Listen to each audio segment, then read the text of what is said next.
Bismillahirrahmanirrahim. Assalamu alaikum students. This is your 7th lecture of physics for 10th class. In this lecture, we are going to continue our sound chapter, that is unit number 11. In this lecture, we are going to discuss sound intensity level, reflection of sound, and speed of sound in detail. Now you should know what actually is sound intensity level. You must know that human ear respond to the intensity ranging from 10 raised to power minus 12 watt per meter square to more than 1 watt per meter square, which is loud enough to be painful. Means that this is the sound range which you can hear it easily. Because the range is so wide, intensities are scaled by the factor of 10. The barely audible and the faintest intensity of sound, that is 10 raised to power minus 12 watt per meter square, is taken as a reference intensity, that is called 0 bell. The loudness of a sound depends not only on the intensity of sound but also on the physical condition of the ear. The human ear is more sensitive to some frequencies rather than the others. Now, in order to understand the sound intensity level, we have to understand the relation between loudness and intensity level. The loudness of a sound is directly proportional to the logarithm of intensity, as it is shown in the video that loudness, which is represented by capital L, is directly proportional to the log I. In order to replace this relation into an equation, we need an equality sign along with a constant. So L is equals to K log I, where K is a constant of proportionality. Let L naught be the loudness of any faintest audible sound of intensity I naught, and L be the loudness of any unknown sound of intensity I. So the above equation, that is L is equals to K log I, becomes L naught is equals to K log I naught. Now if we subtract the both equation, as we have L minus L naught is equals to K log I minus log I naught. Now by using the property of log, we can rewrite it as K log I divided by I naught. The difference between L minus L naught, the loudness of any unknown sound, and the loudness of faintest audible sound, is called the intensity level of unknown sound. L minus L naught is known as intensity of any intensity level of unknown sound. Therefore, the intensity level of an unknown sound is written as intensity level is equals to K log I by I naught. As we know that K is a constant of proportionality, so the value of K depends not only on the units of I and I naught, but also on the units of intensity level.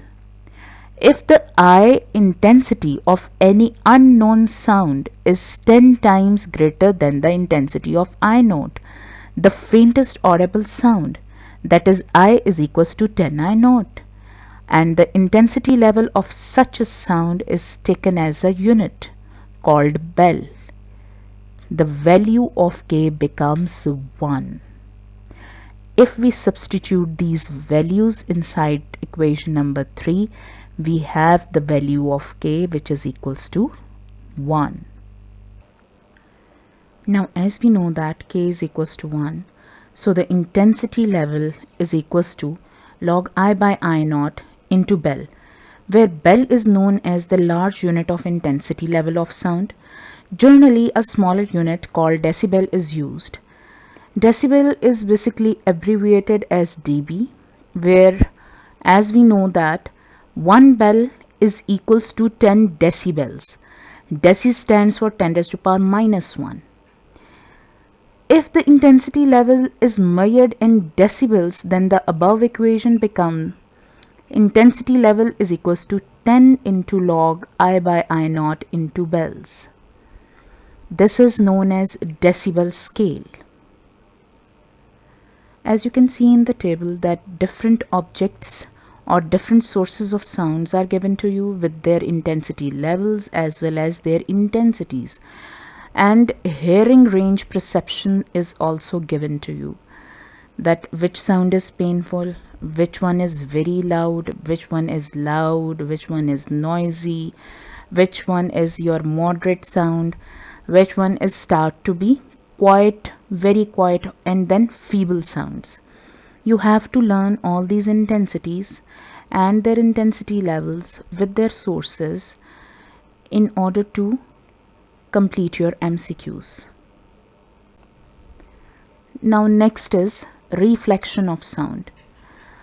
Now you should know the definition of reflection of sound. When sound is incident on the surface of a medium, it bounces back into the first medium. This phenomena is called reflection or echo of sound.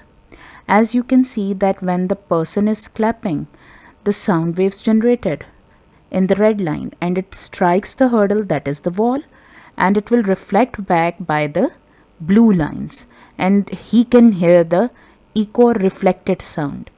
The sensation of the sound that is produced in your ear and reach to the brain persist in your brain for about 0.1 seconds. To hear a clear echo, the time interval between our sound and reflected sound must be at least at an interval of 0.1 seconds.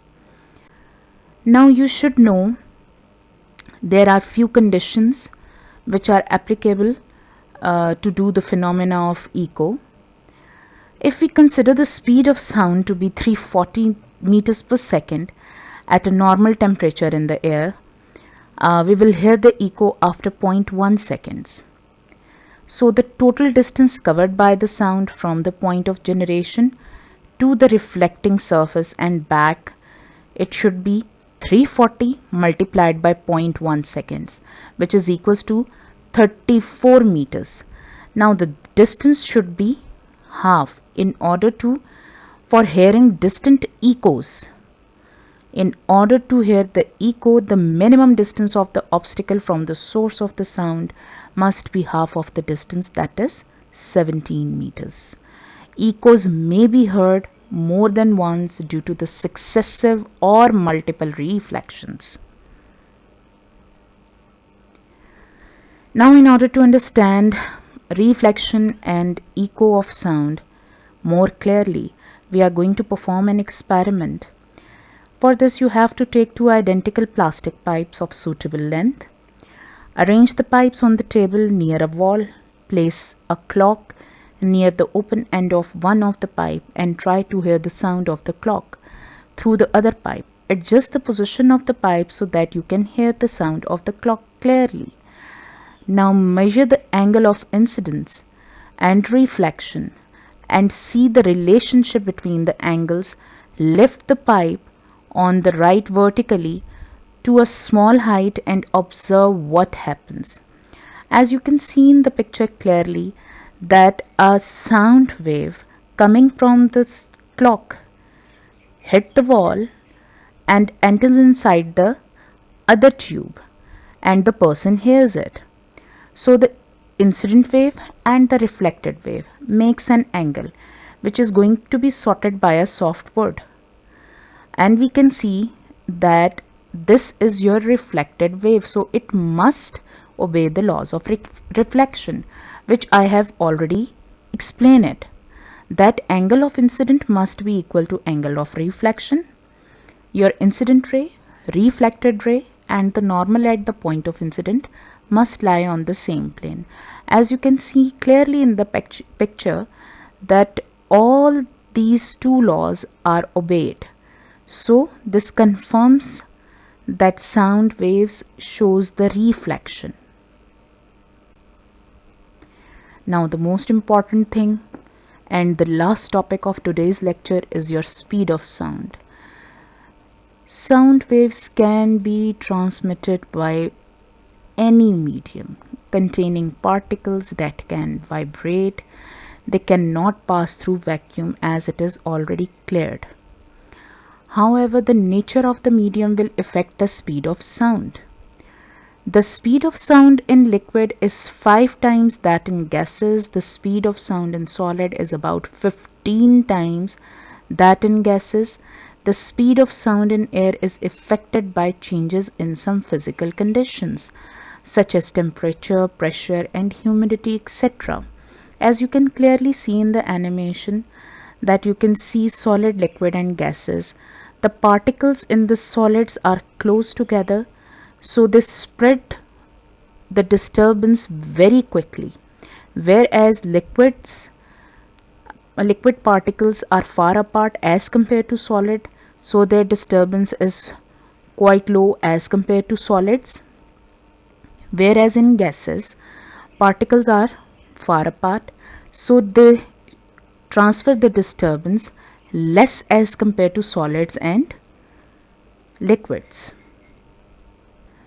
As we can see in the animation that at a temperature of 20 degrees Celsius, the velocity of the sound wave is 343 meters per second. We know that the speed of sound varies with the temperature and humidity. And in order to measure the speed of sound, we use the formula V is equals to F lambda, where V is the velocity, F is the frequency, and lambda is the wavelength. As it is clearly seen through the animation that when the sound waves are generated, a series of compressions and rarefactions are produced. Through this diagram, we came to know that speed of sound does not mean the speed of the air molecules as they move back and forth. The air molecules are moving with the speed, but the speed of sound, we mean the speed of the disturbance as it moves through the air molecules. So greater the disturbance, greater the speed of sound. So this disturbance is greater in solid, so speed of sound is greater in solid. This disturbance is lesser in liquids, so speed of sound is lesser than the solids in liquids.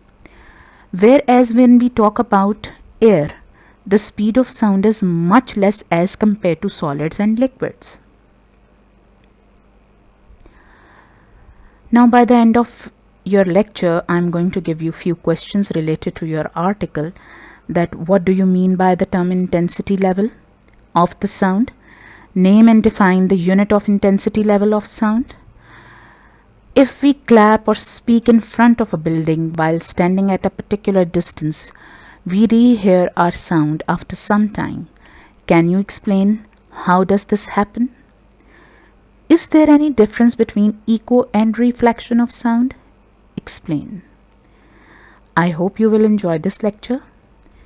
We will meet in the next lecture. Until then, Allah Hafiz.